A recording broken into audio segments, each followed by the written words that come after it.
I think if I hear you call me Becky one more time, six-pack, I'm gonna pop your tops. All six of them. Who are you?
Hey, this is Matt once again. Welcome back to another review. There's another paid request, this time for Ken.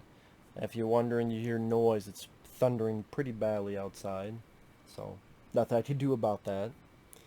But Ken wanted me to take another look at the James Bond film, For Your Eyes Only, which came out in 1981. If anyone wants to request anything, feel free to send it either directly to my PayPal or join my Patreon. Both links are down below in the info box. I promise I will get to it as soon as I can. But For Your Eyes Only, like I said, came out in 1981. The previous film had been Moonraker, which is very sci-fi focused, sci-fi infused movie inspired by films like Star Wars. And let's be honest, Moonraker was inspired by Star Wars and the success of that. So after Moonraker, then it was a huge hit. The producer said, let's do something a bit in the style of the early films. Like, this is a bit more in the style of the early Sean Connery films, whether it be maybe like not quite Dr. No, but a little bit like Goldfinger, again a little bit of the early. And it has to do with Roger Moore, James Bond, who I like Roger Moore's James Bond. So it's not my favorite. I would say my favorite is probably Pierce Brosnan. That's the one I grew up with GoldenEye and Tomorrow Never Dies. But I like Timothy Dalton in his two films. I do like Sean Connery, Goldfinger, and You Only Live. I would say my favorite Sean Connery ones. But I like Roger Moore. I like Live and Let Die. My favorite is The Spy Who Loved Me. That's my favorite Roger Moore one. I think it has the best song, Nobody Does It Better, which I did a horrible job singing just then. And some really cool set pieces, like the car that turns to a submarine and stuff like that. So, The Spy Who Loved Me, I think, is really fun. And that's the thing with a lot of the Roger Moore films. Not all. I could not get into The Man with the Golden Gun. I really could not get into Octopussy. But he has quite a bit of fun movies, though. And he was more of the little bit more humor, a little bit more silly James Bond. Although of the Roger Moore ones, this is probably the one that's a bit more serious. And I would say this film is fun. This film is easily one of the better Roger Moore ones. It might be my second favorite Roger Moore after The Spy Who Loved Me. Because the pacing in this is very, even though it's over 2 hours, it didn't feel that way. Because it felt like the director John Glen, this was the first film he directed, and he directed the other Roger Moore films after this, and I think he directed the two Timothy Dalton ones, Living Daylights and License to Kill. So John Glen, he had worked behind the scenes on action set pieces, but now is his chance to direct. And they did a fairly good job handling those scenes. It's like he knew his bread and butter, and he stuck with it. Because I said, the movie there's not a lot of downtime.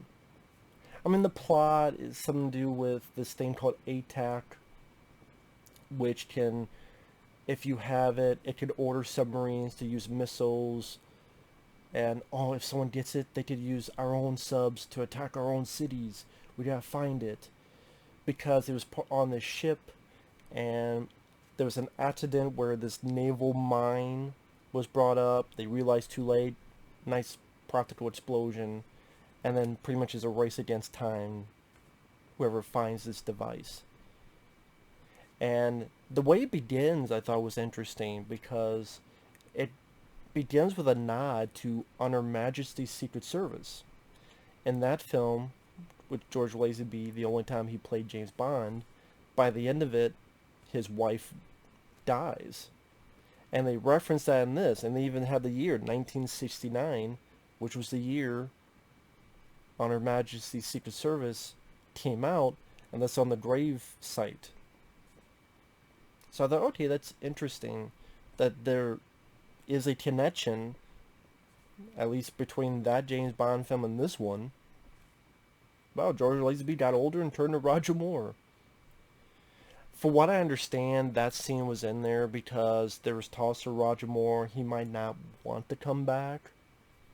So, like, well, if we did a new James Bond, that would link it to the older stuff. But I guess ultimately Roger Moore did come back. But that was a nice touch. That was a nice touch to link it to an earlier film. And it's a fun opening because Blofeld, which they can't call him that, but the guy with the bald head in the wheelchair with the white cat, they could not call him Blofeld because that was introduced in Thunderball. And that's another guy who owns it. Like, it's this weird thing I'm not 100% sure on, where I guess the guy who wrote and created Thunderball, he has separate rights from the rest of the James Bond stuff. And so I guess they were able to do something with You Only Live Twice, because I think that's where Donald Pleasance played the character, but I guess maybe there's some friction between the two, so it's like, fuck it, you're not using it anymore. So I'll say we could use a bald guy, but we can't call him by his name. They don't show his face. And that's also why years later you had, actually I think 83, Roger Moore did Octopussy, but then the guy who owned the rights to Thunderball remade it as Never Say Never Again with Sean Connery. And that had the Blofeld character. And that had, I think it's been a while since I've seen that film. I'm not really a big fan of either of those movies, Octopussy or Never Say Never Again. They're both, I think, kind of lame. Like, this is way better than those two. So I would rather watch even A View to a Kill over those two, even though that has its issues. Like, Roger Moore was way too old for it. But anyway, I say all that because this is why they can't really call him Blofeld, but you get the idea. And it's like, there's a lot of fun, great action set pieces, excellent stunt work. I mean, the bad guy has a remote-controlled helicopter, which James Bond is in. And so he gets in, and then Blofeld kills the pilot as controlling. And it's really astounding the way they did this, because you have obviously it's an actual pilot in there, but they hit him. But the way they have the helicopter going so sporadic, which makes sense, because if it's supposed to be someone remote control, it makes sense that he's fucking with James Bond and you see it going sporadic like someone would with an actual remote control helicopter. But this is a full-size helicopter. And James Bond, has to get outside and getting really good stunt work.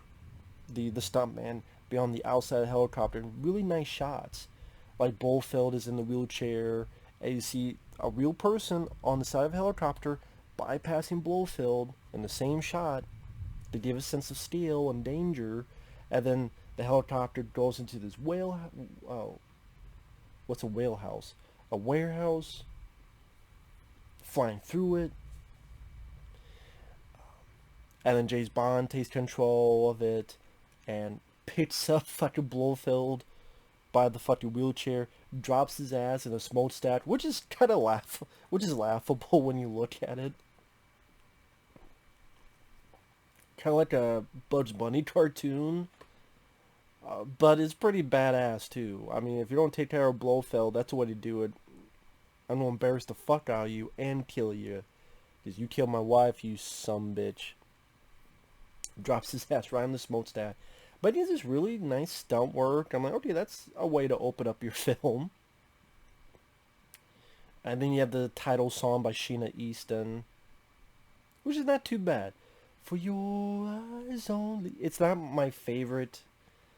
My favorite would be Nobody Does It Better by The Spy, and the film The Spy Who Loved Me. Other favorites would be the song in A View to a Kill is great. And Live and Let Die, of course, Paul McCartney. Yeah, I'd probably say Nobody Does It Better, A View to a Kill, Nobody Does It Better, Live and Let Die.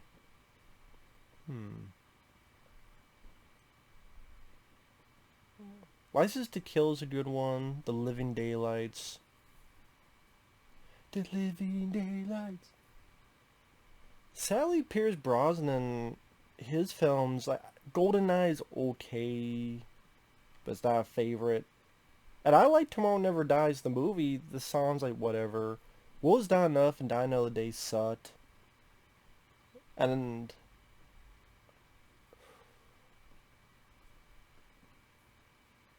Goldfinger is catchy.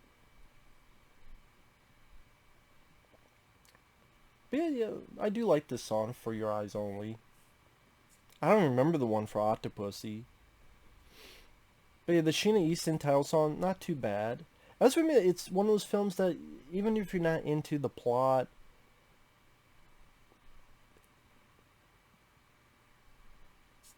it has a lot of great set pieces that you're enjoying for the escapism entertainment. And Roger Moore does have that glint in his eye, may he rest in peace. He has that whimsical, humor to James Bond. And he made it his own. Some people get mad because he's not more serious. Although he does have some badass moments, quite a few, throughout the series of films he did. I mean, this one, which I know he wasn't sure on doing, where there's a car on the side of a cliff, and he fucking kicks it, and it slams all the way down off the cliff. And he's like, he wasn't sure on doing it. He's like, okay, that's James Bond, but I'm not sure if that's Roger Moore James Bond. Because he knew that he doesn't want to be another Sean Connery, so he made it his own, which is understandable, and I think Roger Moore made it work. May he rest in peace. And it makes sense. Like, why do you want to copy Sean Connery? Make it your own. And I thought Roger Moore did do that. So, while, again, I would say I prefer Pierce Brosnan, Sean Connery, that's not to downplay Roger Moore. Because, again, quite a few of his films I liked, and he did a good job as the character. His version, I should say. But yeah, the movie goes by a good pace. Either these bad guys try to attack him, he's got to escape, float down on an umbrella. You have this other girl who joins him, who kills people with a crossbow because her parents were killed. She wants revenge on it. You have the car, I believe we saw in The Spy Who Loved Me, that. It's a car that James Bond has, smashes it, boom, a nice explosion. See a body fly back. You get a pretty decent car chase. This little yellow car they have just keep going and going like the Energizer Bunny. Then there's a point that he meets up with this figure skater and try and get some info, and it goes into this big chase scene where he's on skis and there's 3 bad guys also on skis, and you get, again, really good stunt work, good flips.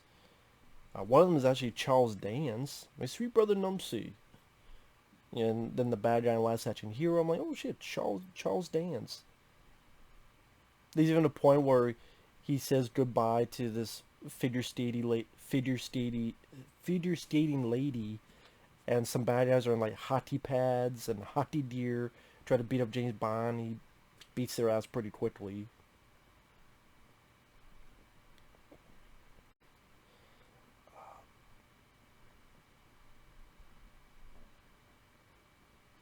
And his investigation goes into looking at this one guy, Donovan, who you find out is a double agent.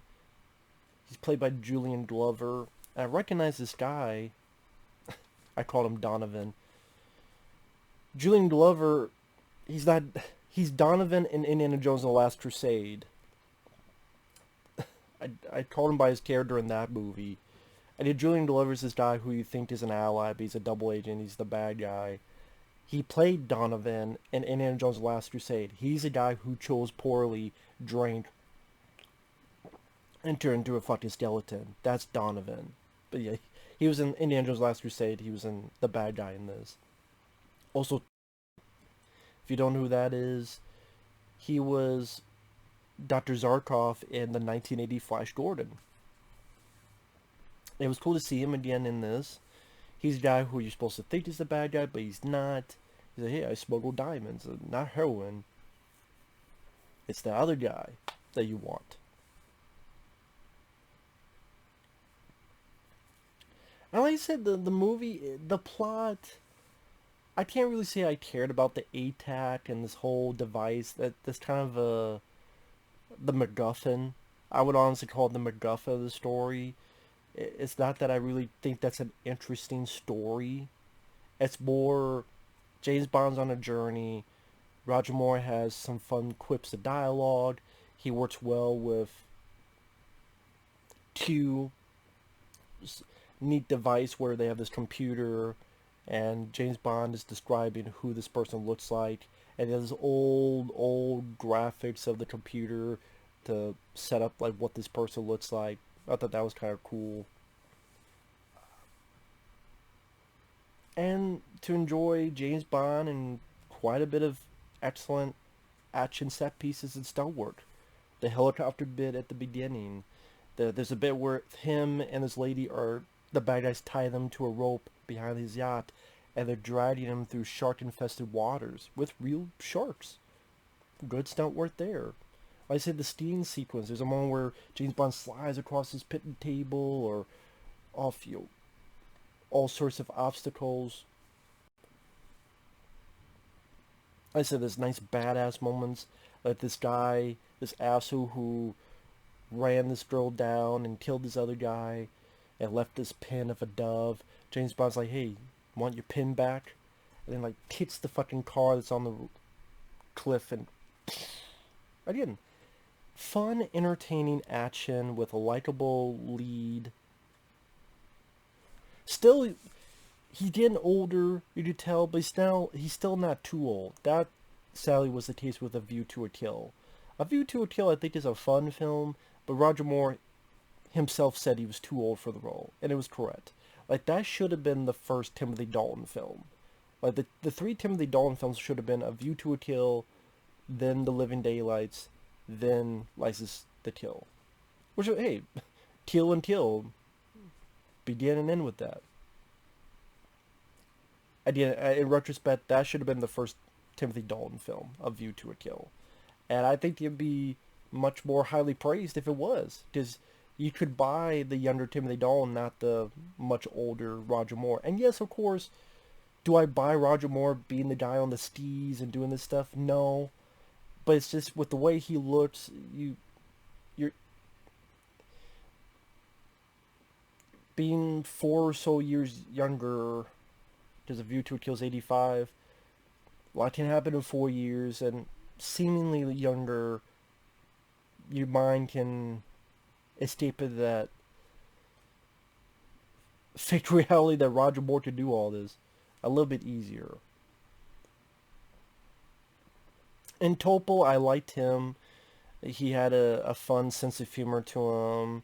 He seemed like what the characters he played, like Dr. Zarkov and Flash Gordon does. Again, he had sort of a gleam in his eye as well with Roger Moore. He worked well with Roger Moore. They complemented each other fairly well.